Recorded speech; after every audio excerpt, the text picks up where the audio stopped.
Newcastle hold Arsenal to a draw at the Emirates, but controversy strikes as two gilt-edged penalties are not awarded to Arsenal. Their fans are crying out for an inquest. They want to know why VAR did not give two clear-cut penalties in a very hard-fought game. Newcastle defended well. Newcastle played well. But do Arsenal fans feel robbed? Do they think it's justified? We want your thoughts and want your feelings. Arsenal fans online, very, very unhappy with the referee. In other news, the Man United 3, Bournemouth 0. Rashford scores again. Casemiro, masterclass again. And Luke Shaw with the pick of the bunch to give United 3 points to put them level now with Newcastle United in that third place position. But what I need you to do is smash the like button. What I need for you to do is hit the like and the share button right now for the Football Terrace, because there's lots to delve into. There's loads of decisions to talk about tonight. And we've already mentioned the penalties. There's also a red card that should have been in the Bournemouth game that I want some opinions on Donny van de Beek as well, that had practically had his leg broke, cruciate ligament damage without a shadow of a doubt after what went on there. But I want your thoughts and I want your feelings. Arsenal drop points at home for the first time this season. The title race, of course, not dashed. They still have right now an 8-point lead. They've actually gained another point on Man City. Man City need to beat Chelsea on Thursday night to capitalize. But I know Arsenal fans out there are going to be frustrated. I know Arsenal fans out there are going to be annoyed at the refereeing decisions. I can see it all over my timeline. I'm reading it now. So, of course, I want your thoughts and I want your feelings on it. The best football community in the world. We'll be prioritizing the super chats. We'll be prioritizing the member chats as best we can as well. We'll be having Brandon, KJ, and others to join us soon, all on the show. So bear with us. We'll be getting them up. We're getting the stills up for the penalty shouts as well in a few moments' time. 8 points clear is what Gunnar Ross says. Terry, explain the rules of VAR to intervene and get that novice on the screen. Listen, I personally, I'm being honest with you, I don't quite understand how penalties haven't been given tonight. I'm going to be honest with you. I don't quite understand it. The one at the end, I mean, I saw a free kick given, and I want to say it was in last night's game when a player turned his body in and hit his arm outside the box, of course. Turned his body in, hit his arm outside the box, and it was given as a free kick. So I don't understand how late on in the game, a player turns his body, moves his arm out. It clearly strikes his arm, as you can see, and this is not given. That's a shocker for me. It's legitimately a shocker. I cannot believe this penalty wasn't given at the death. And I did hear Gary Neville say, well, I feel disappointed to concede it. I'm like, yeah, of course you would, because you deserve to concede it. It's a stonewaller to me. It's an absolute cast iron penalty. There's no doubt about that in my mind. Arsenal should have had a penalty here. You also have the other situation, which for me, you could even argue was worse than this. So you have this one at the end, but early in the second half, a ball's crossed into the box. And if you can't see that Gabriel's shirt has been almost pulled off his back there, what is going on? I don't understand this from the referee. I don't understand how that can't be given. I don't understand what they're looking at. Legitimately do not understand what the referees and what VAR are looking at if that there isn't given as a penalty. It is a clear shirt pull. What has VAR looked at? What are VAR focusing on in that scenario? I think the whole of football needs an inquest. The whole of football needs to understand why this wasn't given. Everybody in football does. And the reason that everybody needs to understand is because we know they've changed the protocols on clear and obvious mistakes. But this is a clear and obvious mistake. His shirt is 2/3 off his body. 2/3 off of his body. And it hasn't been given. And it wasn't the only bad decision tonight. In the Man United game, the Bournemouth player here does not receive a red card for doing this to Donny van de Beek. He may have slipped. There may not have been no intent. But there's never been a rule in football that says there needs to be intent. Intent is, it's a bit like the last man rule. It's never existed in football. It's never existed at all. But for me, big refereeing decisions tonight. Look, it didn't cost Man United. We won our game. But Arsenal fans, how do you feel? I know you're angry on socials. I want to get your thoughts and feelings now. Make sure like buttons are being smashed and that you're subscribing. Let's go to some of these super chats here. Fair play to Newcastle. Impressive defending. I will say that I'm taking nothing away from Newcastle's performance. Defensively, astounding. Astounding. And they are a legit team. They are the real deal. And they could make the top 4. There's no doubt about it. Very, very good indeed. I'm sorry, but the refereeing was an absolute joke. Arsenal fan here, and Newcastle were brilliant defensively and fair play to them, but we were robbed, is what E18 has got to say here. Dan says, Arsenal fans back to blaming the refs. Xhaka should have been sent off after 60 minutes.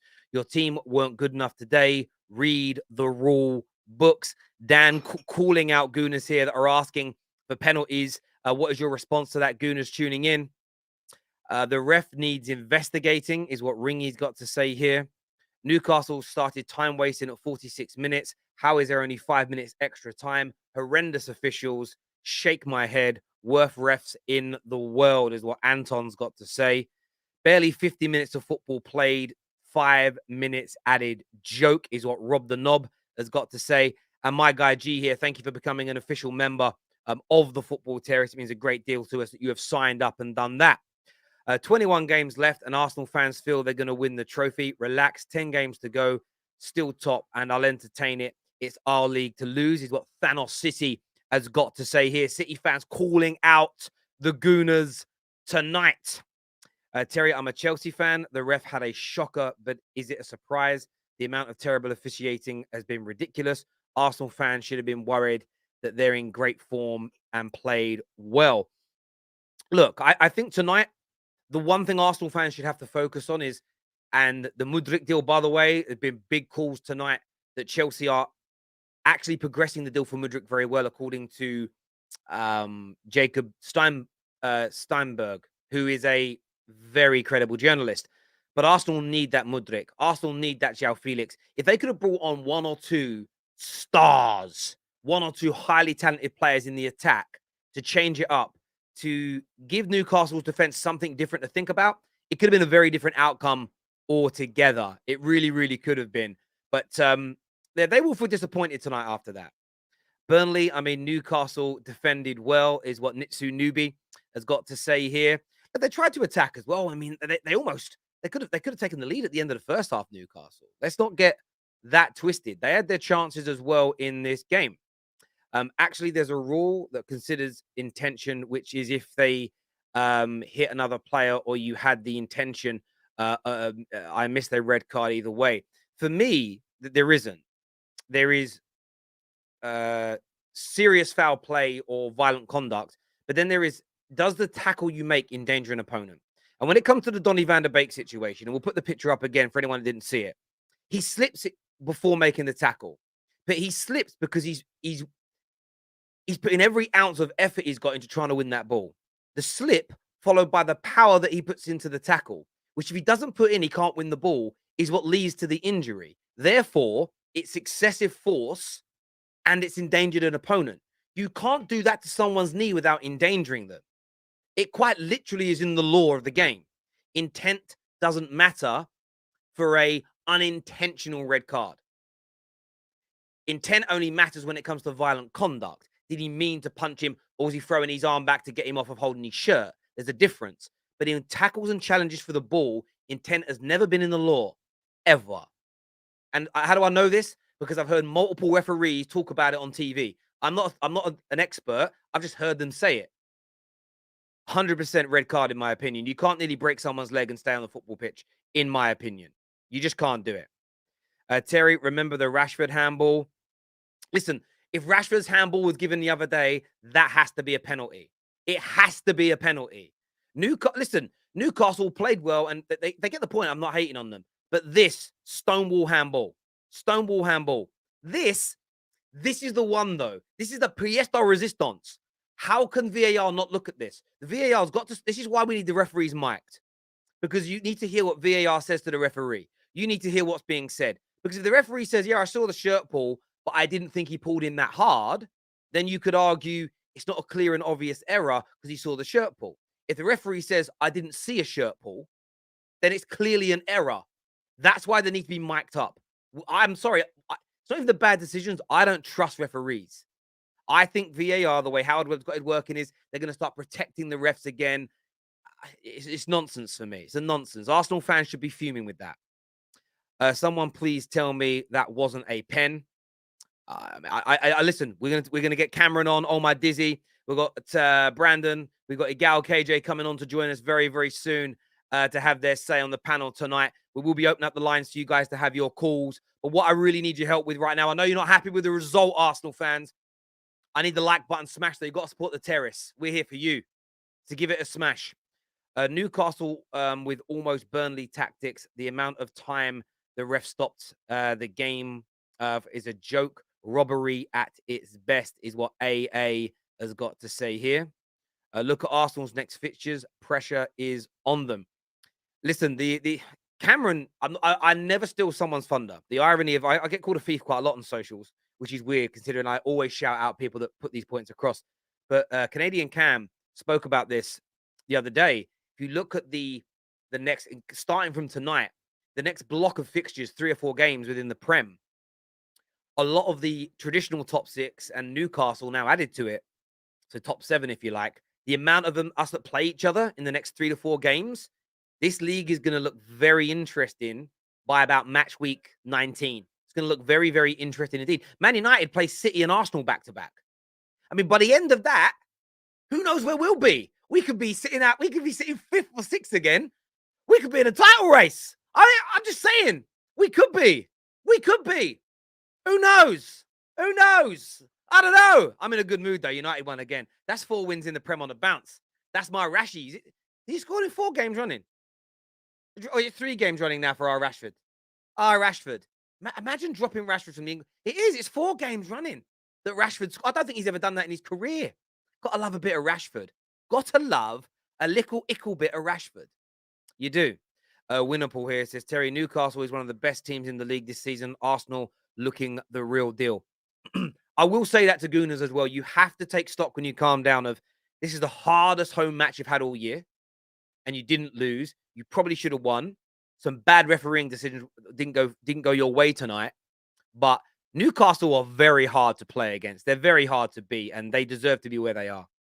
How is no one talking about the Arsenal substitution? Maybe I've missed that because I was watching both games. So that may be something I have missed. I'll let the panel. We'll save that one for the panel. My old mate. I'm gonna do a few more super chats. Then I'm gonna bring out my panel tonight to speak. Hi Terry. Been a while. I love Erik ten Hag so much. Can we please take him back? Poor Donny. De Gea, man of the match. Listen, I will say that in the United game, De Gea pulled off some saves again tonight. Lindelof and Maguire at the back gives me nightmares. Let's bring back, but we got away with it, right? We won 3-0. But Varane and Martinez, please, for the rest of the season. Thank you. Joshua Jack here says, I'll come for those crying Arsenal fans later in the show, Terry. But in other news, Rebuild United, many people who predicted mid-table are joint 3rd. Yes, we are. And I am going to make a standalone video on this thing because you know what I've been doing all year? Because I know a lot of people are going to say, so as soon as you get a good manager, you start winning. I've been listing all the things internally that have changed, all the powers that have been given to this manager that I've been calling for. Since they've done that, United are getting better. And there's a long way to go for us, but very, very, very proud of my club tonight, Manchester United. 4 wins in the league on the bounce, only 1 defeat in 14 games. And you know, Rashford, 4 goals in 4 games now. 4 wins on the bounce in the Prem, 5 in all comps, maybe 6 in all comps, actually. Just very, very happy with the way we're performing right now and proud of the boys. I really am. Well played, Newcastle. Good defense. Expected more extra time. We move to Spurs. Come on, you get the next game for Arsenal. Oh, the North London derby is going to be amazing. Can't wait for that. Just like that, Arsenal are 1 point off Man City. And yes, my friend, we are. And I'm hoping for a Chelsea win tomorrow night. And who knows? How is no one... Oh, sorry, I already put that one up there. Tonight makes me think the media needs talking points. Newcastle did a good job disrupting the game. Ref missed 2 clear penalties and a red from Wilson in the first 10 minutes, is what Trunk Live has got to say here.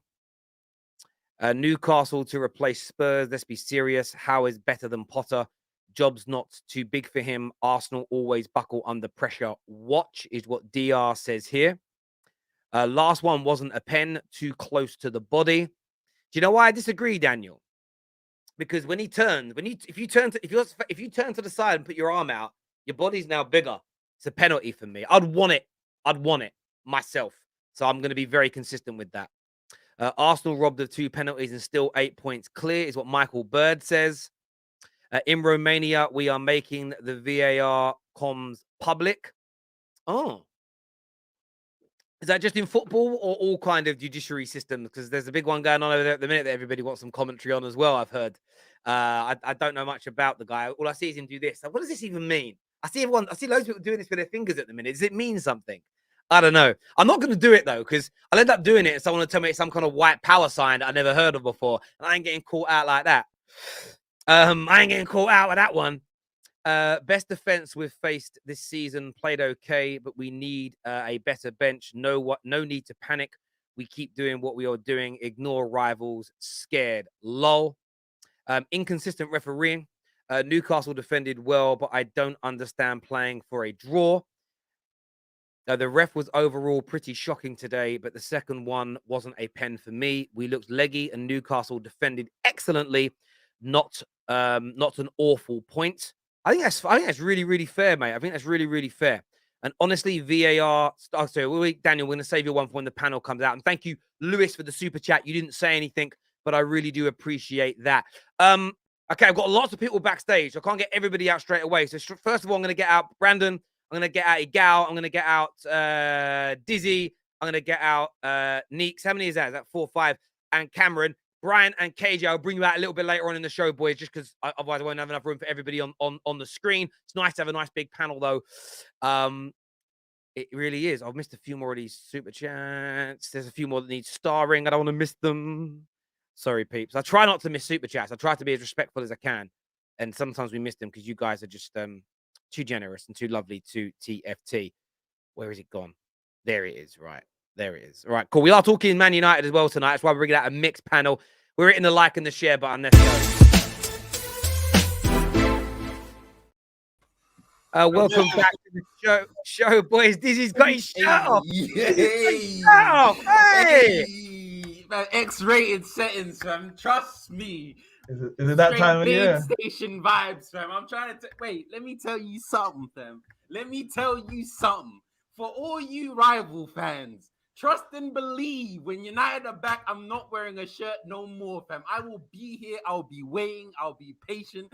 But trust and believe, I will be here flexing. Dave Station vibes. Yes, sir.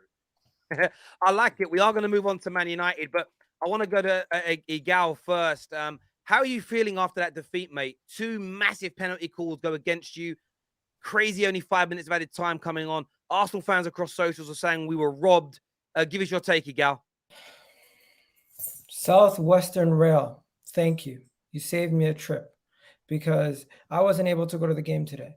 Honestly, I felt like at times I felt like Newcastle were just resolute, solid defensively, and at times I thought, you know what, we had chances, but we were just not taking them.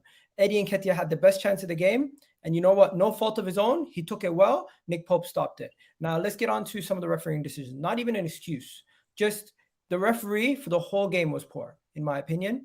I genuinely believe the card decisions that he was making, he had no control of the game early. He tried to gain control of the game by giving everyone yellow cards.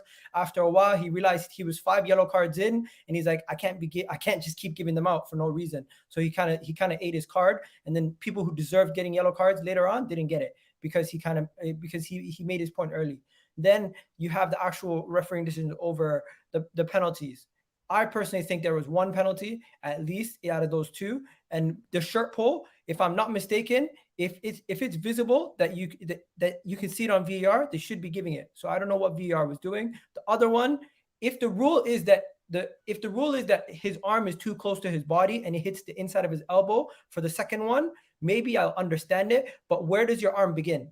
Because that's clearly past your shirt line. So if they're saying, oh, it's because it's too close to his body, I don't know. I feel like they're freestyling these rules every day. But long story short, it was 2 points. It was 2 points dropped, not 1 point gain, in my opinion. I got to give credit to Newcastle. They've been the best team that's come to the Emirates this season by far.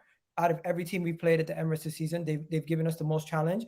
We played Southampton. I felt like it was nowhere near this level of defensive resoluteness, and attacking wise, they still weren't there. They're physical with us, and maybe they're giving people a blueprint on what to do when it comes to coming to the Emirates. But I think Mikel Arteta is going to have to find another solution if people just start trying to get physical with us, because we need to be up for these battles. And today, I'm not saying we weren't up for the battle, but the referee didn't give us any favors.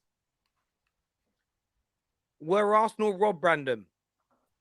For once, Terry, I actually couldn't agree more with Egal and his whole analysis there. Of course, people are going to talk about the refereeing decisions, and we'll touch on that in a second. But I like to analyse our performance more than anything else. 67% possession, 17 shots on goal, and only 4 on target. That shows a lack of cutting edge, and I feel for Mikel Arteta, because he hasn't really got many options on the bench, if any at all. And that's why we need to go out in January and strengthen.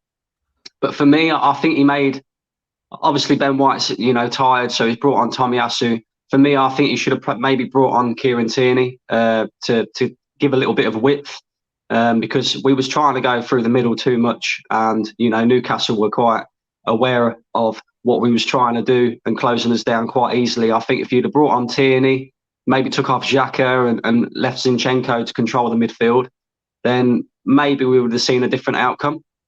On the referee, the yellow cards was just ridiculous, mate. Absolutely ridiculous. Like Egal said, he lost control of the game.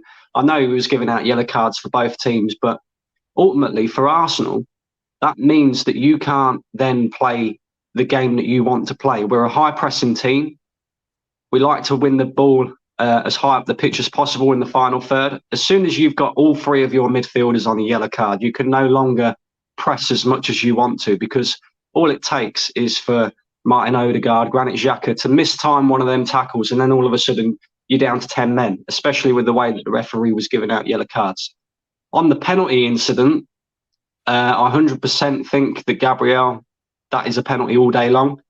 The second one, or the one towards the end, a little bit more sceptical about that. I think that would have been very harsh on Newcastle.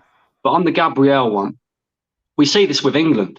Harry Maguire got absolutely manhandled in the box, didn't get nothing.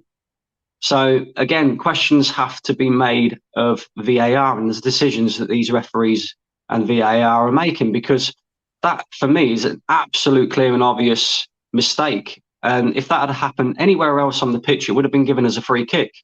So for me, yes, we was slightly robbed, but I don't really want to come up with excuses and stuff like that, because there was certain aspects of our game that we could have done better as well. We had chances. We wasn't really at the races as much as we was, the other night against Brighton. We didn't really have that cutting edge as well.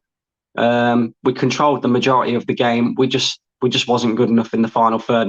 Newcastle as well, credit to them. They defended really well. Eddie Howe has done an excellent job with them.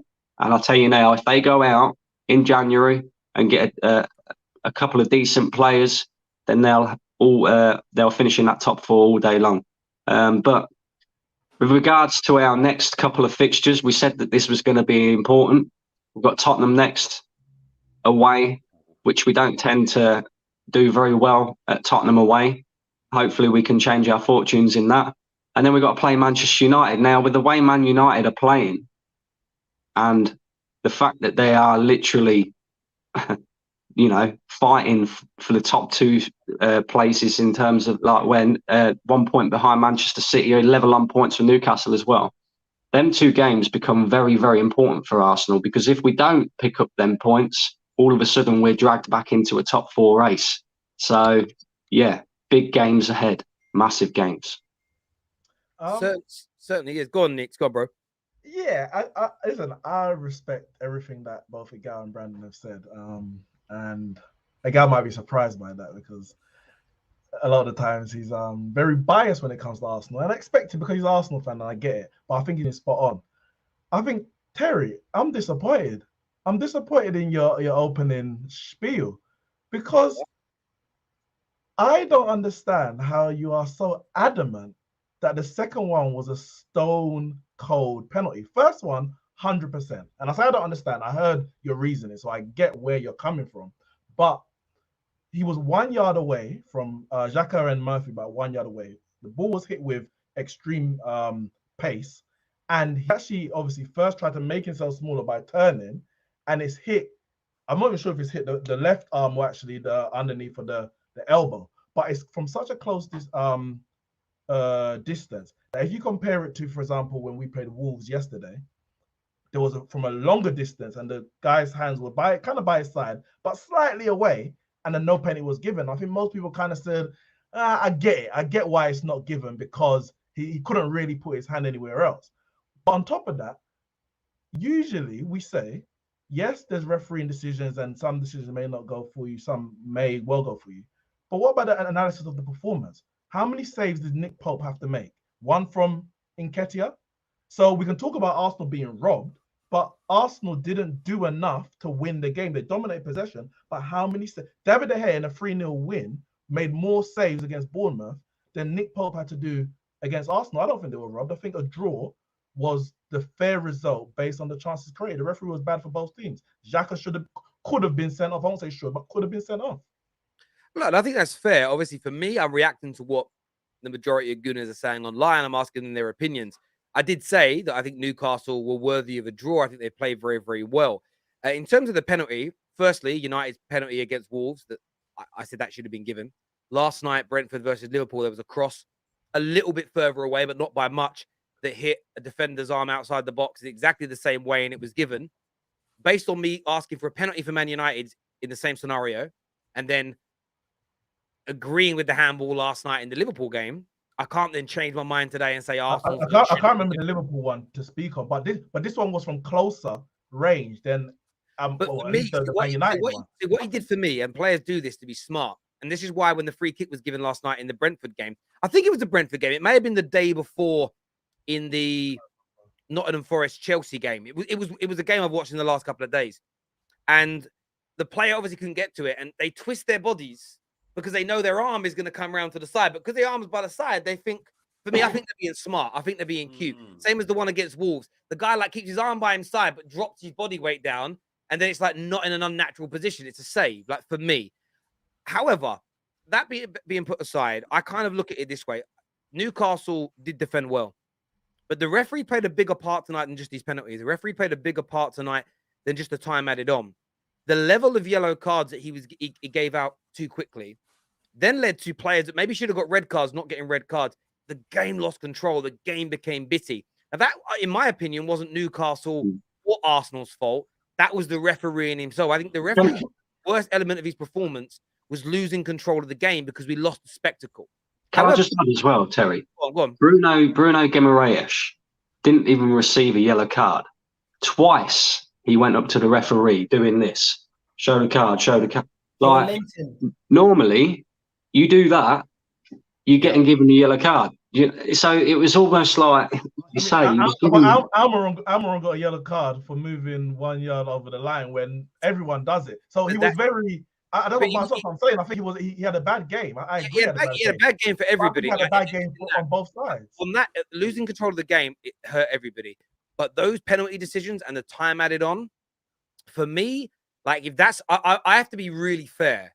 If that was Man United tonight and we played like that, even if we weren't good enough, and there was easily 10 minutes of time wasted in that game, plus stoppages. There wasn't very many subs. To only have 5 minutes of time added on as well, I think it's insult to injury in terms of that. But as I said as well, Arsenal need to buy more because they need some more of that bench. The fact, I would say tonight is damning for the likes of Vieira, that Arteta didn't turn to them to help win a game in that situation. The fact he didn't turn to them is massive. And Arsenal have got to pull their finger out tomorrow because, according to Steinbeck and a few others, Chelsea are going seriously hard right now at this Mudryk deal. Now, I don't think it will happen, but just go and get it done. Get him in, because the next 2 games now for Arsenal are huge. This is what's crazy. Arsenal lose their next 2 games. Man United win them. Man United will be 2 or 3 points behind. That's how quick this can change. Massive next few games in the Premier League, and I know we're all excited about it. We run to some more of these super chats, and I'm going to come to you, Gal. What Cam to speak to? Man United chat as well on the show. Man United have not conceded a goal at Old Trafford in the Premier League since September against Arsenal. Oh, wow. Mad stat. We are playing well. We are playing well. And De Gea is. It's not at Old Trafford, though, is it? No, but not against you lot. It's at the Emirates. Let's be real. We're never going to win every game, but a point against Newcastle isn't the end of the world. I'd agree. This is the biggest screw job since Shawn Michaels and Bret Hart. Vince McMahon would have been proud of this if you know WWF. Yes, I know that storyline because that's when you should. Well, that's when you should be watching wrestling when you're a kid. Arsenal fans on the panel can't hear everyone saying the ref got the decisions wrong to not give Xhaka a clear second yellow on the 60th minute. Egal, should Xhaka have been sent off? I don't recall what he's talking about. The guy was running through. I plead the fifth, Your Honor. Xhaka tripped him from behind. No comment. No comment. Man saw Arsene Wenger back at the Emirates and did the same. He brought it back. I didn't see it. Going by the way that the referee was handing out yellow cards, you could probably make an argument for that, to be fair. You could. You could. Chelsea, Spurs, United, Liverpool fans laugh at Arsenal, but remember we drew with a team that will take your top 4 place. Top of the league is what Anthony says. Arteta has got young players and needs to be a better role model rather than shouting and jumping. Same mistake was made at Anfield and another loss. I've got to be honest with you. I have to disagree. I'm not defending Arteta. I've seen Fergie do what Arteta did tonight many times. So let's not act like managers have to be like professional and nice all the time. Jose's done it. Pep's done it. Come on now. Klopp does it every week. Lopetegui went crazy on the 4th official in the Wolves game. It's just a... You know what it is. If you like him, it's passion. If you don't like him, it's childish. Yeah, Bruno gets that a lot. I do want to go on, mate. I didn't watch the United game, but I'm just going to say this: what Marcus Rashford's doing this season is impressive. I haven't seen him on this kind of form in a while, and everyone should have him in their fantasy team. But when it comes to the Mudryk point, well, just very quickly on Rashford, this isn't form for Rashford. This is Rashford.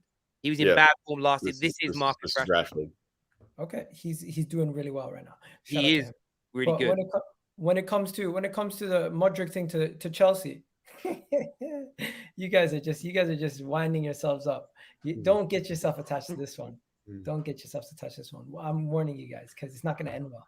Anyway, KJ, make sure you're clipping that timestamp, bro. KJ, clip that timestamp. Yeah, what are you saying? It's done. He's definitely joining Arsenal, yeah? I'm pretty sure he's going to join Arsenal. At the end of the window, he's going to be an Arsenal player. The guy is literally on vacation in Austria telling people the deal is pretty much done and dusted. So, and also on top of that, he's made it evidently clear so many times he wants to join Arsenal to the point where he's even posting his highlights with the soundtrack of the song that says Arsenal's going to win the Premier League. So it's like there's so many subliminals. And also, I think they asked him about someone recently reported, Fabrizio, I think he said the only way Chelsea get him is if we don't want him. So that's the reality. I think the only way Chelsea get him is if we don't stump up the money. You know what? I don't even want to go down the whole Russian Roman Abramovich used to own Chelsea stuff, but that's also a factor. Think about that. Listen to me on this. Listen to me on this.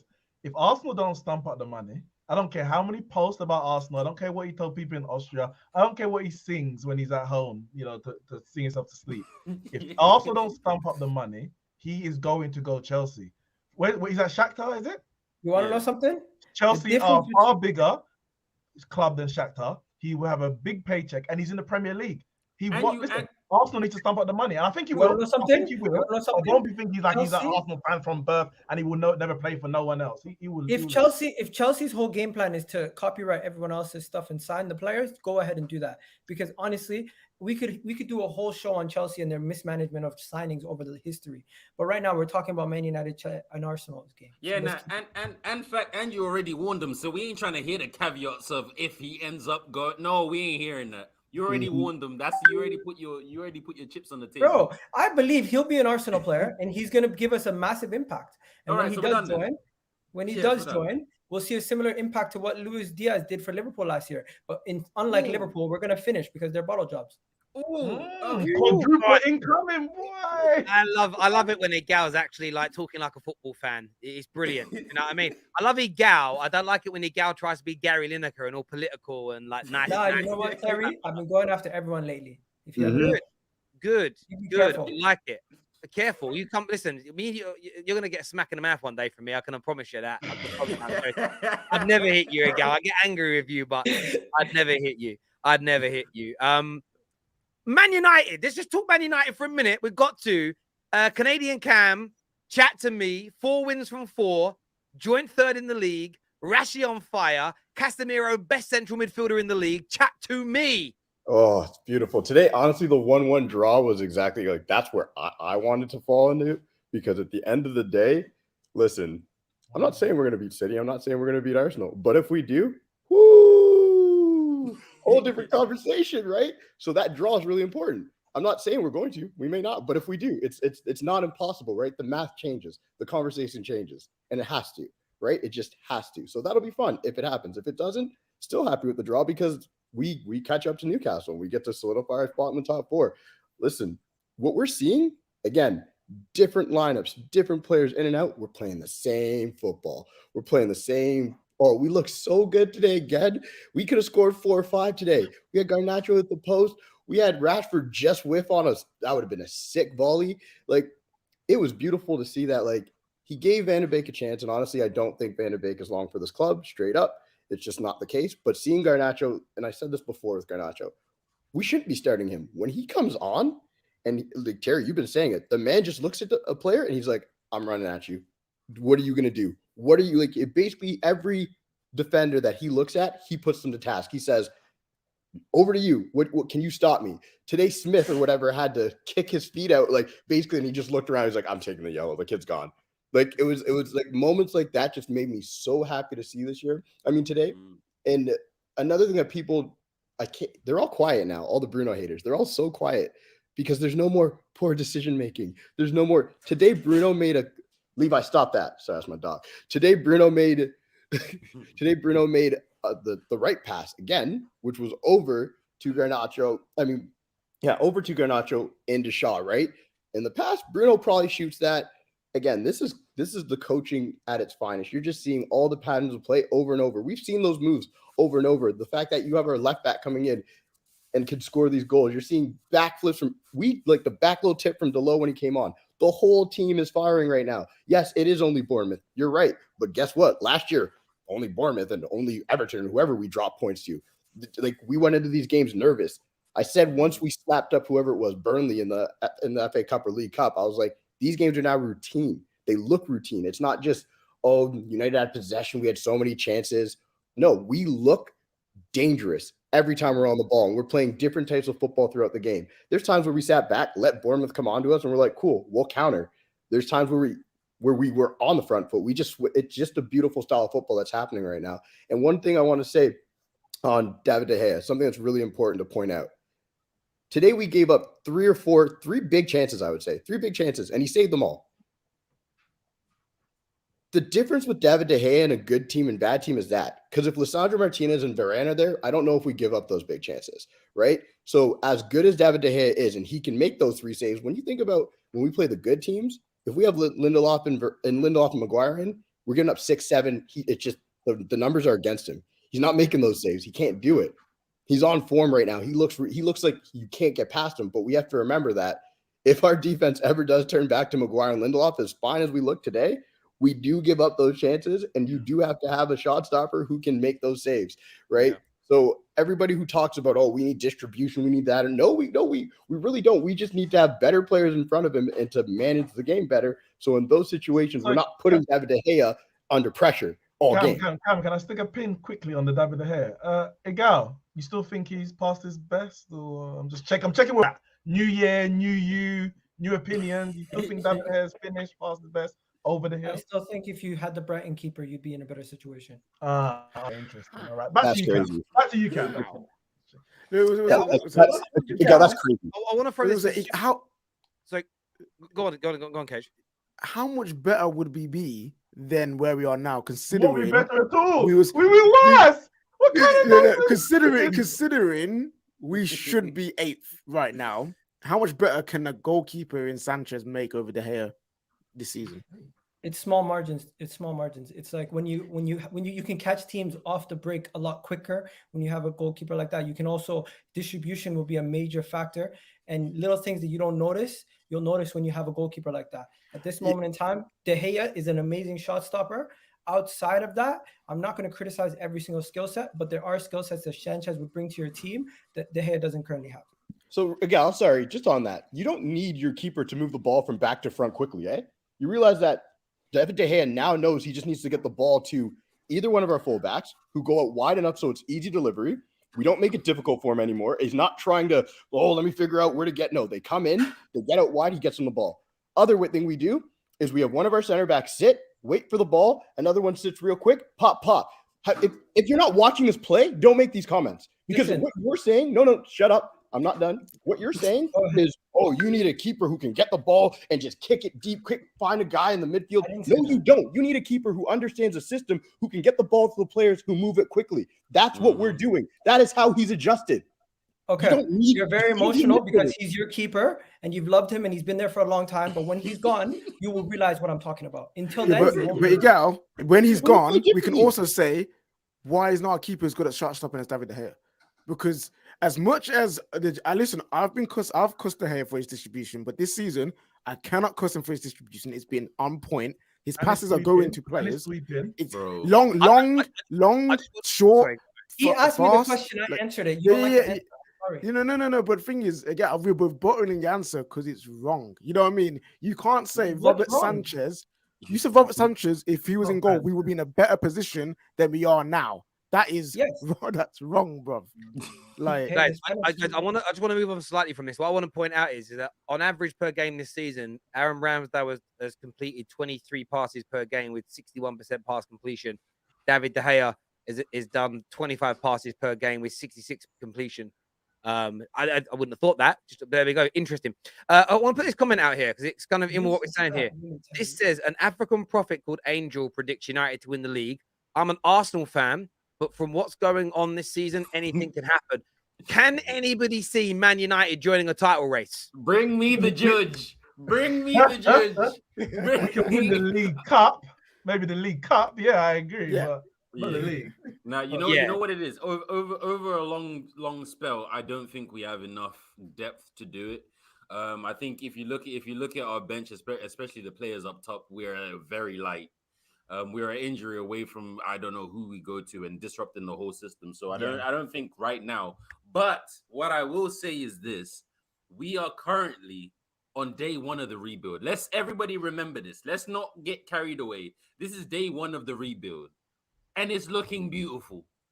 You feel me? So let's say another year or two into the project, we might be looking at something. And how we haven't touched on Casemiro just yet. Anyways, y'all go. Yeah, no, we're going to come to that. Thank you very much, by the way, Nathan Page, for your lovely comment, my friend. Thank you. This here says, Neeks, is it okay for Egal to suggest that other teams should use Arsenal as an example for a rebuild? Don't mention Manchester United and Arsenal. Like, do your thing, and we will do our thing. Like, we're not following Arsenal's model, and I'll tell you why we're not following Arsenal's model. We signed Casemiro in step one of our rebuild.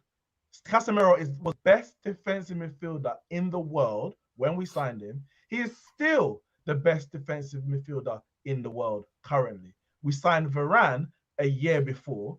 So I don't want us to come to look at Arsenal, what they're doing, because we don't need to follow Arsenal's model. Let's do our thing. We've got a guy who knows how to build clubs. He's been sporting director. He's been a manager. He's been very relatively successful on the continent as well as in the league over in Netherlands. We'll do our thing. Let Arsenal do their thing, and we do our thing. We ain't copying you because your greatest success doesn't match our greatest success. So that ceiling for Arsenal is too low. Our ambition is much higher. I don't know what you're talking about, because even your former legends and your former captains have said what Manchester United should do is take these steps, and you've taken similar steps. Our former legends also said Ronaldo was best for us and Ten Hag's wrong to try and bring him against Spurs. Just because they were legends on the pitch, I don't have to believe it and agree with everything they say. Do you know what? But the second part, you're ignoring the second part of what I said. There are steps of what you're doing that are very similar to Arsenal. But guess what? Every rebuild is somewhat similar. Of course, that's the thing. It's not an Arsenal rebuild. This is a rebuild. Yeah, exactly. The one thing that every club does the same is structure, discipline, hard work. The manager's the boss and in charge. Like, that's a prerequisite. That's a prerequisite. Arsenal robbed Arteta masterclass is what Handy's got to say here to us.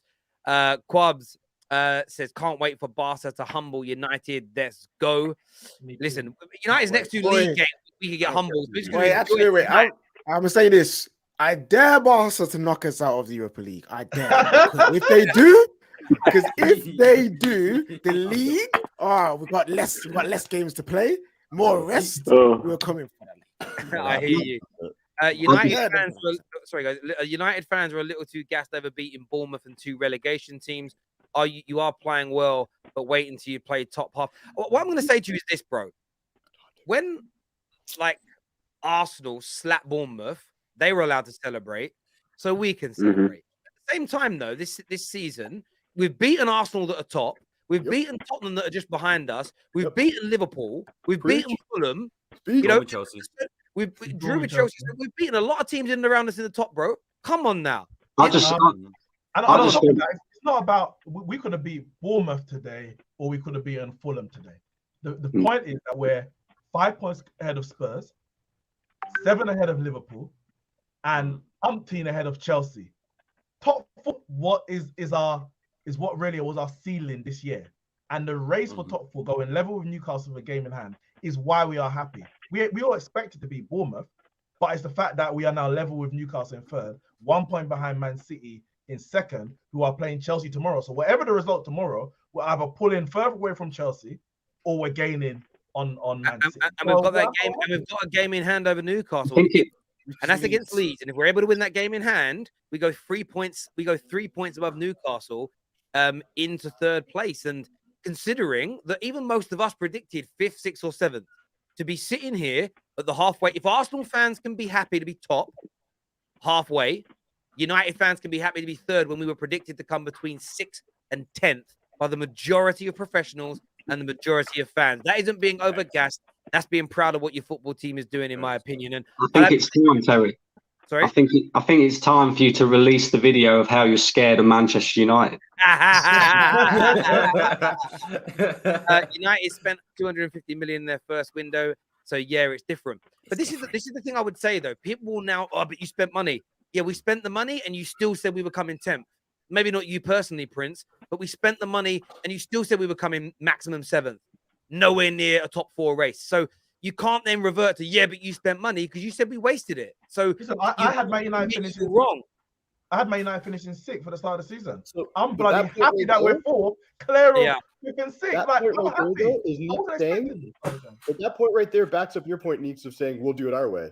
Our way is spending. We do spend money. We do attract the Casemiros of the world. We do attract the Varans of the world. Like, that is our way. It's not cool. That's what we do. Yeah, Derek here says Ten Hag finally got hold of the wheel and he's steering us in the right direction, is what Derek says. Yeah. Why are Chelsea bidding £85 million for an Arsenal target when we need a right back? That's from C. Yeah, Taddy's doing his thing. Question here. I want to throw this back out. This is from a viewer. Honest, VAR needs to start doing its job, although Newcastle were playing for the draw. I know we've kind of touched on it already. Like, are these VAR changes that Howard Webb's brought in, are they improved things now that less is going to VAR or not? Let's be honest, Terry. Nothing's really changed, mate. No. Nothing's really changed. It's still the same as what it was before the World Cup. There's still controversial decisions. There's still decisions that are not being made correct, clear and obvious errors that are being missed. It's the same. It's no different. The coaches should be able to challenge the referees in game. But one sec, guys. I think one thing we need to understand about VAR, and I'm going to say this because I know none of you watch others really. Neeks watch other sports, but most people don't, right? And Egal does. But in other sports, they still screw this up. This is so new to the football world where it's like, this is going to happen for a bit. People are going to have to understand it. Like, they still, like in the NBA, they do a last 2-minute report where basically they tell you every single time the ref messed up. and it's a lot. And it still happens in the AFC play. In the NFL, all these leagues, it happens. So unfortunately and fortunately, you're still going to have these problems where everybody's still got to figure out the right way to use it, how to use it, when to use it, when not to. And of course, there's that big pile of money that's probably sitting on both refs' porch right now because they played Newcastle. So I'm not going to. I'm just kidding. That's they got the briefcase. let me just ask on Newcastle as well, boys. Like, they feel We like did they're have Steve starting to backstage, Terry, as well. Newcastle. Yeah, fan, by the we way. worked it around. Do you feel like Newcastle still being written off and maybe underpraised and kind of ignored a little bit too much? Because if we're saying Arsenal are title contenders and United are now in the top 4 race, we can't ignore Newcastle. 17 games in, best defensive record in the league. I think they've had 6 clean sheets on the bounce, which is a club record. And like what Eddie Howe's doing there, how the growth in 12 months is sensational, isn't it? Yeah, and I'll say this as well. The thing that I feared with Newcastle when they got the new owners was that them spending the money right. I was hoping that they would just come in and just whoever's about, let's just buy them for whatever fee. But actually, they've actually assembled a really functional team. Not only has it got the stars and the Bruno Guimaraes and etc., but the reality of the situation is they actually have a functional team. Everybody has a part to play in. I think over this season, I think United's, the Cities, the Arsenals will generally probably have enough in them to get more points. But within the next 2 or 3 seasons, Newcastle are serious, and I think they're here to stay for real. Yeah, and it's not just like, I was saying it's not just like the money that they've gotten either, right? It is the work that Eddie Howe has done. He's gone out, the Newcastle gone out, they've bought players, they've added quality to their team, but he's also taken players like Joe Linton and reinvigorated them who were dead at Newcastle. He's taken Miguel Almiron, who was being referred to as like he was being referred to by Manchester City players as what you do when you have a bad performance. And now he's having the season of his career right now. So like there's a lot of positive things that are happening at Newcastle. And for those people who aren't taking them seriously, with that being said, there's still a lot of games left to be played in the season because of the World Cup being in the middle, coming halfway through the year. And a lot of things can happen from now until then, especially for those teams who are in that top 4 race. But Newcastle should be taken seriously. They're there for a reason. Can I just add something as well, right? And this is just let's just say playing devil's advocate a little bit here. The Newcastle players on when you look at them on paper, they're not that great, like in terms of their overall ability. Do you think that these players are performing well above what they would normally perform? Not only because they're ultimately fighting for their future at Newcastle. Because if you don't perform well, with the owners having all this money as well, you're out. That's it. You're done. You're probably gonna. If you leave Newcastle, you're probably gonna end up at a team lower down the league or whatever. Because Newcastle are gonna build to become title challengers. So these players are probably performing above.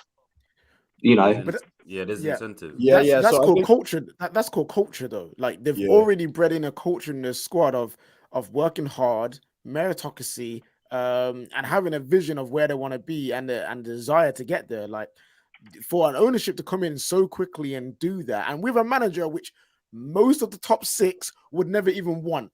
You ask people if they wanted Eddie Howe before Newcastle got him, they would have said no, no way. I think that's a tough one though. Like to be honest, KJ, like as much as like I hate on Newcastle and I mean it, fuck Newcastle, straight up, I'm gonna stick. For 2 reasons. The one thing I can't hate on is Eddie Howe. When he was at Bournemouth, he was great. Like, let's be honest. Like, he did things with that team. We saw it. We saw what happened. They went right down, and they stayed down, right? So it's kind of like, I think it's kind of crazy that top 6, yes, our top 6 teams sometimes didn't look at him, but I think it's crazy that some of those middle sides, like the Fulhams or whatnot, went to some of these other guys before they went to Eddie Howe, personally. Like, I think him sitting there for as long as he did was kind of, like, insane, because we saw what he did with Bournemouth. And I think when you do that with Bournemouth and then you give him Newcastle, who has slightly better players, I guess. And then you give them no pressure to really, they don't have this is the difference. This is the reason why, like, I'm trying not to hate on Newcastle, but I just can't help it. Because I have a hard time when you have a squad of players who don't have the expectations lumped on top of them that the rest of the top six do. These guys are playing free. They're playing willing, and I think Brand made a really good point. They are now playing for their lives to stay in the team, but it's a different type of pressure where it's like, yo, if they finish top 6, that's a wicked season. That's not like a kind of season, right? No, but you are right, and that's not a dig at Newcastle. And I think No, it's not. I think diehard Newcastle fans will understand what you're saying and take it fairly. Is that there isn't the expectations. We saw what happened with Leicester. They won the league against expectations, and they drifted away again. Brendan Rodgers comes in, and they nearly make the Champions League twice. And then suddenly, the third season after that, we were looking at them again. Well, they should be challenging again. And when the expectation for them to be there arose, they fell away. West Ham as well. Even the season after they won the league, they weren't even predicted by most to finish in the top 4. West Ham again. It's when the expectations there. The differences though between Leicester and West Ham and Newcastle is the money, and they will go out and they will top fill this squad because in 3 years' time, Longstaff isn't starting these games. Woods ain't coming on from the bench as an example. Dan Burn won't be. Dan Burn's brilliant, by the way, but he won't be the left back. All these areas will get improved at Newcastle, and I think they're right now league position. They're ahead of schedule. I still think we have to wait and see what happens in the window. I'm still not writing off Liverpool for this top 4. Man United are well in this mix now, and listen, if Chelsea end up signing Mudryk and Enzo, who knows what they might end up doing in relation to this. I've got a super chat I want to post to Egal here. It says in high pressure moments, Arteta is too emotional. It will cost Arsenal down the stretch. What do you make of that, Egal? I think he's a passionate guy, and of course, sometimes maybe his passion can get ahead of him. He needs to focus. Maybe he needs to be a little bit more calm. But at the same time, some of the best managers are the most passionate guys on the touchline. So I think we might be overthinking that right there. Would you say the same thing about Diego Simeone, Pep Guardiola? Would you say that about Arsene Wenger? Would you say that about Jose Mourinho? The guy literally ran the whole touchline before he won a Champions League. So I think passion just comes with the game, and we're overthinking it. Fair enough. This super chat here says Newcastle had 36 points from 33 games in 2020-21 and now have 35 after 17 games. And we are not even halfway with pretty much the same squad. It's not the same squad. I mean, they have bought a lot of players over 2 windows. Let's have that right. They've bought a lot of players. So fair, we got to be fair on that. They got a whole new back 5. Like they're not all. I was just going to say this. But Botman, Trippier, Burn, Pope. I can't remember the others. Botman. Bruno G. Yeah, the only one that's there is Shaw, like Fabian Shaw. They bought well. Fabian Shaw's you got to give them credit, obviously. Absolutely. And I'm just going to say, maybe I might be taking it too far, but I do believe at this moment in time, if they strengthen and those players adjust well, they're going to be able to get top 4 quite simple, because at this moment in time, they're the 3rd best team in the Premier League. I genuinely believe. Joint third. No, the third best. Again, what did you say? They might be joint on points, but at this moment in time, outside of Man City and Arsenal, Newcastle are the 3rd best team in this league. Consistency, defensively, being resolute, they are the best defense in the Premier League. I disagree. I think Newcastle are the 2nd best team, because I actually think Newcastle have been better than Man City this season, even though Man City are ahead of them. Yeah, they've only lost 1 game, so you got to give them credit for that. Yeah, these guys gave us the toughest game in the Premier League at home this season. Let's be honest. I'm going to say they've won 9 games, though. It all depends what happens with these draws, because they draw a lot. If they keep drawing, so if we double the amount of games they've played, and you throw those 8, they get 18 wins. That's great. They've got them 8 draws. It's if in the second half of those season, those games that they're drawing, it's whether they become wins or defeats. Whether they make the top 4, they've got to turn more of those draws into wins. But so far, they've definitely been the 3rd best team, because they're sitting 3rd in the league. It's under 9, even though they're joint on points with Man United. They're there or thereabouts, and they deserve to kind of be there. Man United, Man United are a weird team, because we've had those 4 games where we've had defeats. We've been battered. Outside of those games, we've been fucking good in terms of scoring and barely conceding goals and chances. So we're on the up and up. And look, we can catch Newcastle this year, and we should catch Newcastle this year. We do have, on paper, a better manager, and our squad's had more investment over the years than theirs have. We should finish in front of them. but I don't want to take away from Newcastle because they've been great. See here, says passion creates moments. Example being Tuchel versus Antonio Conte. It most certainly does create moments. Teams do not hire Howe for some reason. Bielsa is still at home. Their teams play very well, but were too open and conceded too many goals. Look, let's just call it what it is. Eddie Howe didn't get opportunities because there's every couple of years there's an English manager like Howe that's playing good football that people want, and then when things start to go wrong at their club, people pull away. You know, I'm old enough to remember when legitimately Arsenal fans were like, well, I think when Wenger retires, I think Owen Coyle could become our manager, you know? Owen Coyle.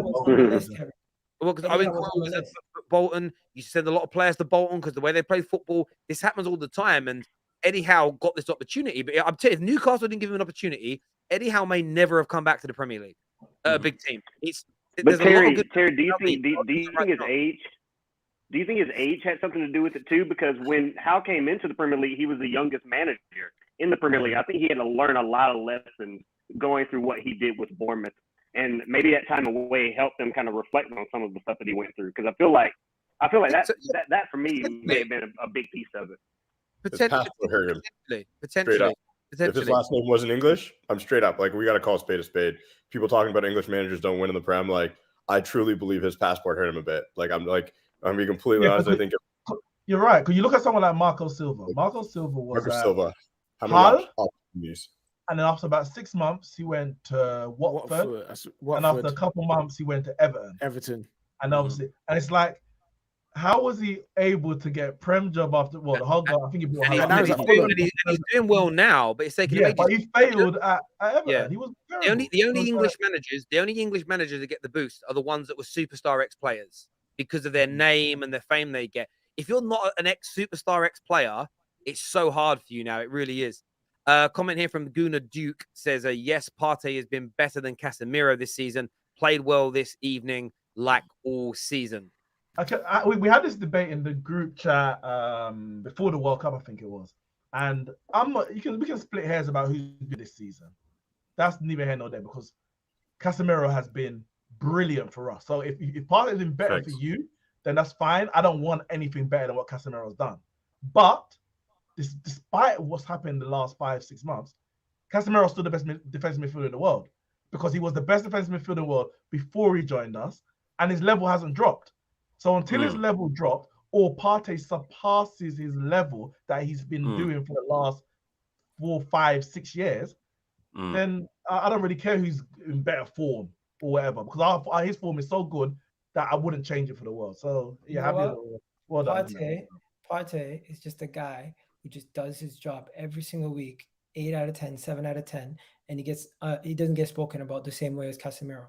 That's just a reality. Because his legacy. That's just a reality. At this moment in time, you take 1 second. I'm not talking about resume. At this moment in time, but that's why. Because of his resume, he gets spoken about more highly. I get that, right? But if you look at performances week in, week out, you're splitting hairs. I genuinely believe Casemiro has been good for you guys. Yes, he has, and he's been absolutely killing it. But Thomas Partey has been just as good, and in a team that's been flying in the league. But you want to know something? Because Casemiro is like your rock in your midfield, and we have Odegaard standing out. We have Xhaka standing out. He doesn't get spoken about as much as Casemiro. Where Casemiro is your shining light in your midfield. One thing you said there, though, to be clear, and I'm not disagreeing with you. I think Partey's been great for you. This is not a dig on him. But you saying he gives 7 out of 10s, 8 out of 10s, and I'm going to say this with Chess. Like, Cass has given us multiple 10s, his floor is like an 8 right now. That's how good he has been. It's like, it's shocking how good he has been for us. Like, not just like he's been the best player on the pitch so many times this year that it's like I've lost count. Like, it's like where you're saying your dudes are outshining him. Listen, we have Bruno around him. We've got Rashford. We got all these other players around him doing well too. But Cass has been so damn good. It's even had tendency. You missed my whole main point.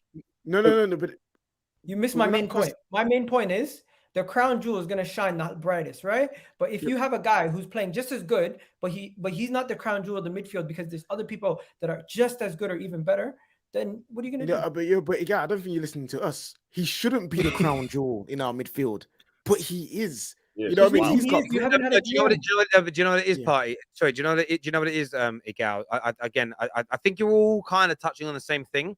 When Casemiro came in, he was called a steady Eddie by Souness. He was almost like, he just does a bit of dirty work and then he gives the ball to the other midfield players. What he's been doing at Man United, he isn't just winning the ball back on such a regular basis when we lose possession. He's cutting edge passes. He's driving with the ball. The two massive goals that he scored for us, one being that equalizer as an example, and the way he has been talismanic for us in the same way that Odegaard has been for you in an attacking role. That has been what Casemiro has been for us. The reason that he's been our star player is because he's been our best player. If Partey this season had been your best player, your standout, and it was the main driving force in your team from a central area, you'd be saying the same thing. That doesn't mean Partey's been bad. I think Partey's been sensational this year. I would say Casemiro has just been a slight echelon above him, but his legacy will also carry him too. We all know that. We all know that, like, you could have two strikers scoring lots of goals with it. If Harry Kane and Martinelli were scoring at similar rates, Harry Kane's going to get spoken about more by the media, right? The legacy scored Harry Kane this season, I think. No, he can't have. He can't have. Martinelli's got 7 league goals. Harry Kane's got 13. Okay, I'm tripping. My bad. Yeah. I'm just. No, yeah, you are on that one, bro. You are on that one. Super chat here says, finally Bruno getting his assist. Listen, I saw a compilation the other day of about 30 gilt-edged chances in the last year across 2 seasons that people have missed if he's in the Prem. And it made me cry. Honestly, this man easily should have another 20 to 25 assists to his name. So I'm glad he got one tonight. Speaking of guilt-edged chances, one of the United fans. Martial. We need a striker this January, right? Yeah. The moment you said that, we need a dude who. That's one skill set our team. I mean, Rashford seems to have got it. Cass is good at it. We're seeing. We just don't have anybody who can head the ball like that. That's on target. That's a goal every single time, and a really good, like a Victor Osimhen, for instance. He puts that in easy. Fully enough, Ronaldo would have scored that. Fully enough, you know what I mean? Like but he wouldn't have been able to get there, right? You wouldn't have. Let's not bring up PTSD right now, bro. What Martial brings to the team, for me, is not good enough to be warrant. He has to like always play. Like he's not peak Firmino. If he was peak, Firmino, he's not peak Firmino where lack of goals, so elite. Yeah, no, it's true with him. And I said the other, I don't know what we're going to go for this talk of Thuram. I saw Olivier Giroud linked to us, and I thought on a loan deal, him holding up the ball with our speed around him, that could work. I still think he scored again tonight. I'm still surprised no one's looking at Mitrovic because this guy can hold the ball up. Prem proven and a goal scorer. You guys have got a striker though. Who? Harry Maguire. The thing is, I mentioned the Mitrovic thing. I was on Saeed's channel a few weeks ago, and obviously the Tony thing was brought up, and we know that with the investigation, that's going to be a no-go, at least until that's all over. But I thought, well, if you're going to go Tony, surely Mitrovic is in and around that same ballpark in terms of Prem goals, the size and this type of play. And he's probably going to be cheaper because he's not English. So I'm like, if you're going to go for Tony, why wouldn't you go for Mitrovic? I think it's I think it's reputation. I think it's because he's had so many seasons where he hasn't been good enough in the Prem. People probably don't trust him now to be the guy still. And his game has changed. He's no longer just a massive lump up front. He's got feet. He's playing in players. He's scoring brilliant goals. So I think that's what it is. I think his reputation. And then people probably think he's probably going to be suspended half the time because he's a hothead as well. So yeah, but I like the hothead. Man United, we need a little bit of that, more of that. I like Mitrovic. The super chat here, interject again, says Casemiro proving that to win the Premier League, you need a 5-star CDM. Historic champions had CDMs like Keane, Vieira, Yaya, Essien, Kante. I have to say as well, right? This is a learn for me. I knew we needed someone in that position. I probably overlooked it slightly. It was never one that I was always like, we have to go and get now. We can make do without. And honestly, like seeing, and I know that we've got creme de la creme. Like right now in the world, there probably wasn't a better attainable CDM than what we got. Like, probably, some might say there are some that are better, but in terms of United being able to get them, no. the way he's given us a base and helped to transform us is crazy. You throw, by the way, I think Eriksen's been great. You throw a Frankie de Jong next to him in the summer, levels. You throw a Frankie de Jong next to him, levels. And by the way, Barca have got to raise another £200 million, and they're not allowed to sell any more assets to do it. But Gerard Romero's not talking about that one. Let me move forward some more of these. Sorry, guys, to interject. I want to get through some more of these. This question was asked on ESPN pundits recently. Who amongst Spurs, Chelsea, and Liverpool will finish higher according to you guys? Liverpool. Probably Spurs. Liverpool. Oh no, sorry, Liverpool. Sorry, Liverpool. I blanked on them. Figure it out. They won't make top 4, but they'll figure it out. I think. 100%. Good question. Terry, talk about the resurgence of AWB. Ten Hag's turned the man into an inverted fullback. Time to have that Trent discussion. No, let's not do that. The thing is, it was just crazy though. But this is the thing I would say about it. There was a time when marauding attacking fullbacks were fashionable, and AWB couldn't do that. But didn't we all learn things in football. I remember sitting here saying, but football will change again soon, and defensive fullbacks will become what's fashionable. Arsenal right now their fullbacks do push on at times, but you play with inverted wingbacks. That's what you or fullbacks. That's what you do. AWB is slowly looking more like the player that we signed. So yeah, he's been very, very good. And people are asking, should we sell him or not now? There's part of me that thinks maybe keep him a little bit longer just to see, because some of his tackling, still for me, when it comes to tackling, Brent, no better player in the world at tackling than him on that right-hand side when he's confident. So yeah, he's doing very, very well right now. This here from Israel says the edge Arsenal have over City right now is two wingers who are flying. City's wingers are shockingly bad this season, is what Israel believes. Jess made that point earlier, actually, didn't she? Yes. Yeah, that's a good point.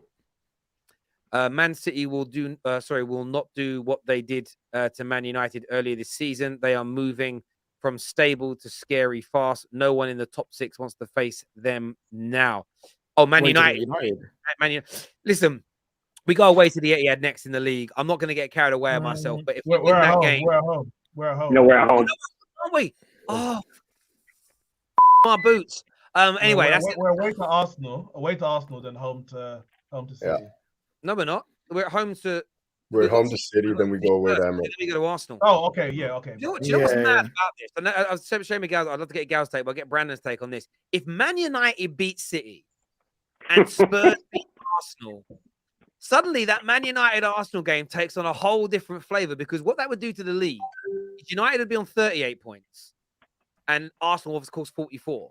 But it would mean if we beat you at the Emirates, we'd go to 41 and be 3 points behind you.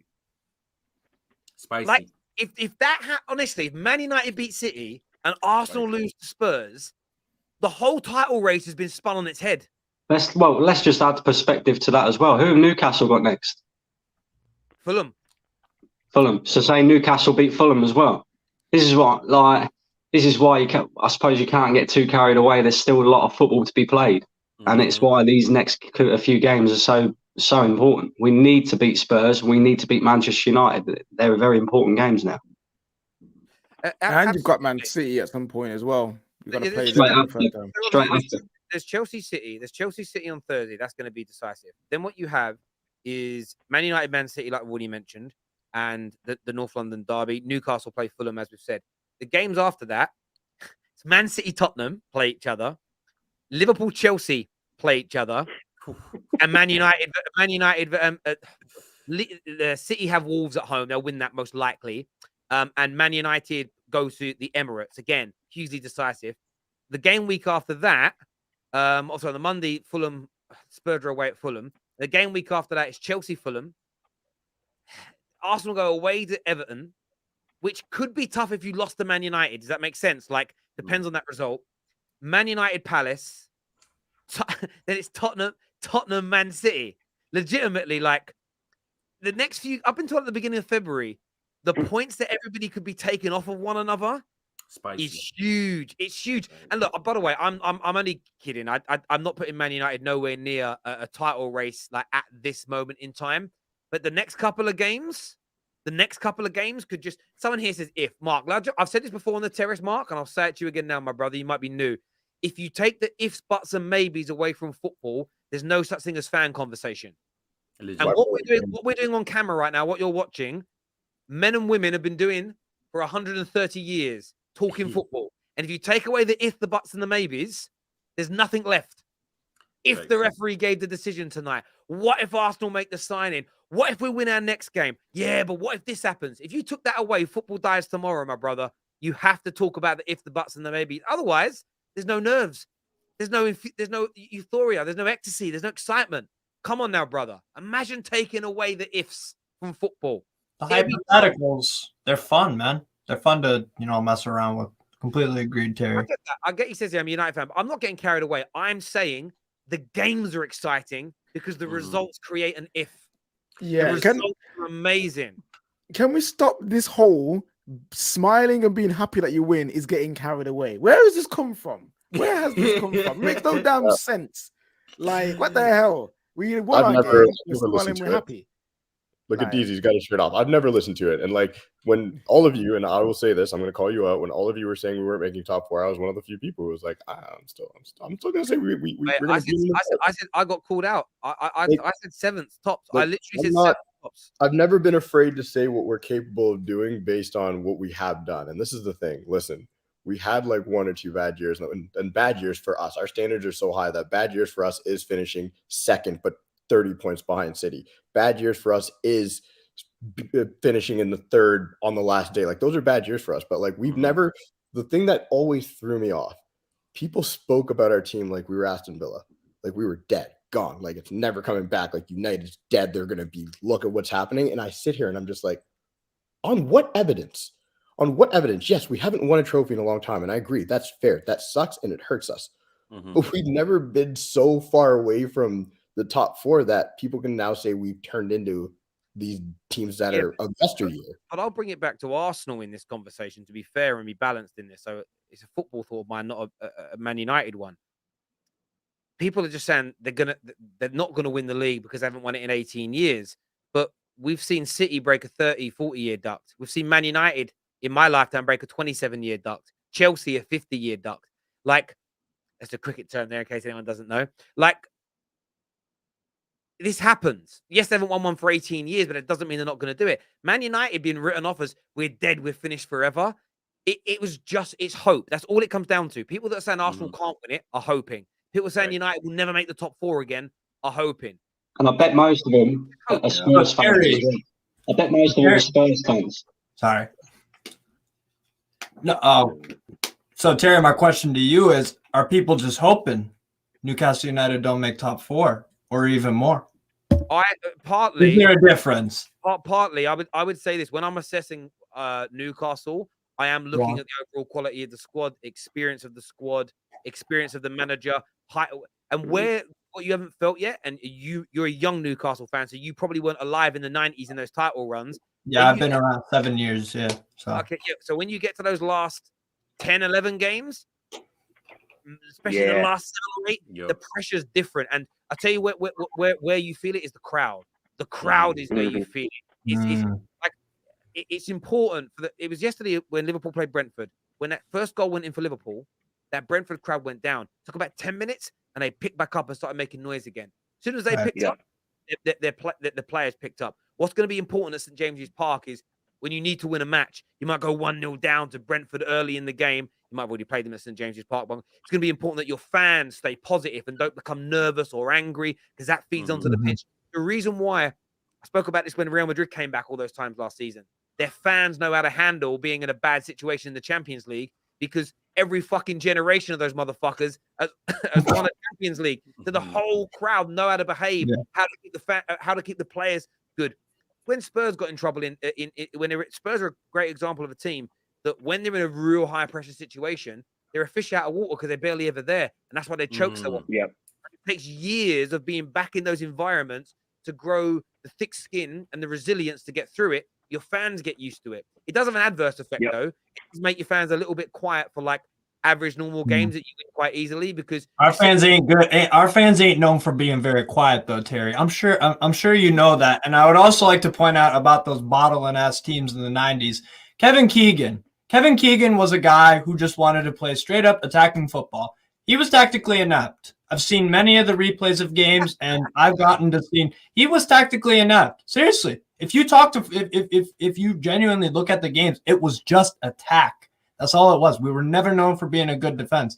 We just did 4-4-2 and just bomb forward and score goals with whoever it was. Mandy, Cole, Shearer, all these. I understand that. Well, yeah, but Anyhow, clearly is bro. But I get your point. I'm not saying your fans were renowned for being quiet, but you didn't hear my point. If you guys were successful for 20 years, right, your fans would become quieter at easy games.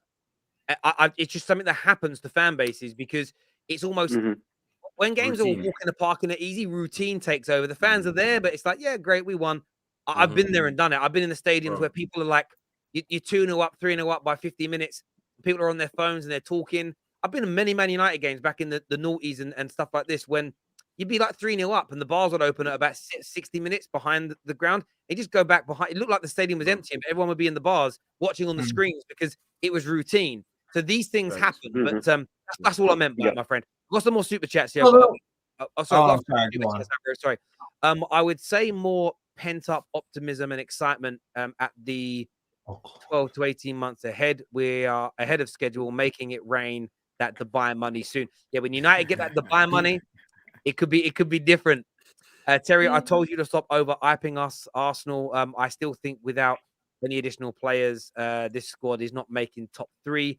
We are losing the next 2 games, is what this Arsenal fan thinks. That's a big call. Next 2 games. Big up Brian. Sorry, we had them in a big up Brian. Thank you. Who's been better this season, Fulham, Brighton, or Brentford? Brentford? No. Got to be Fulham, innit? Fulham just came up. Fulham, Brighton. It got to be Fulham. Yeah, Fulham. Wait. I'll go with Fulham, but the only one of them teams Man United to beat is Fulham, so I'm going to go with Brentford. Wait, haven't Brentford beat everybody other than Arsenal in the top 6? Yeah, now Brentford Drew with Spurs. Yeah, smashed us. Yeah, Brentford have got to have it, man. They've got to have it. This is their second year back. But the thing is, hold on. Remember when United were slapping up the top 6 teams but losing everybody else? I mean, like Brentford, in my opinion, like you should like just because you get up for those big games or we get down. I don't know which one it is. I think Fulham's been very consistent, and that's one team I've always like chirped saying like, sweet, they come up just to go back down. They come up just to go back down. This year they actually look like all right. They're here to stay. Like they do it decent. Same old United fans. They can't wait to start making permutations after a little bump. Arsenal went 20 games unbeaten under Unai Emery and finished 5th. The difference is, though, my bro, is that unbeaten run, you man weren't happy with it. Because I was chatting. You guys weren't happy with it, but we're not making the permutations. We're talking about how exciting the league will be over the next 2 games. We weren't even strictly talking Man United. We were talking everybody. And to add to that point, United go on a 14-game unbeaten run and went the whole season without losing away from home. So we've seen this. They had a hell of a lot of comfort behind victories too. What Spurs were doing, past few months. We've seen winning, so maybe calm down. Maybe let us be excited. I don't think there's nothing wrong with being excited as a football fan. Israel here says the scary thing with Man United is Ten Hag is not even brought in the players he wants yet. Scary hours for us United haters. Is what Israel says. And thank you for confirming you're a United hater. I like that. I do. Listen, I want to thank everyone that's tuned in this evening. An extra long show for us as we kind of covered both games. KJ, Neeks, Egal, Dizzy, Steve, Brian, Canadian Cam, and Brandon. Thank you all very, very much for coming on and having your say. Viewers, we're back tomorrow with transfer stories. I think I'm on with Lee Gunner tomorrow. Me and Lee Gunner in the afternoon tomorrow before the Spurs game in the evening. On Thursday, Dean Jones is back for the Done Deal show. More transfer news, and of course, the big one, Chelsea Man. That's what I love about this time of the year. Is there's just every day there's football. It's honestly like Christmas is back.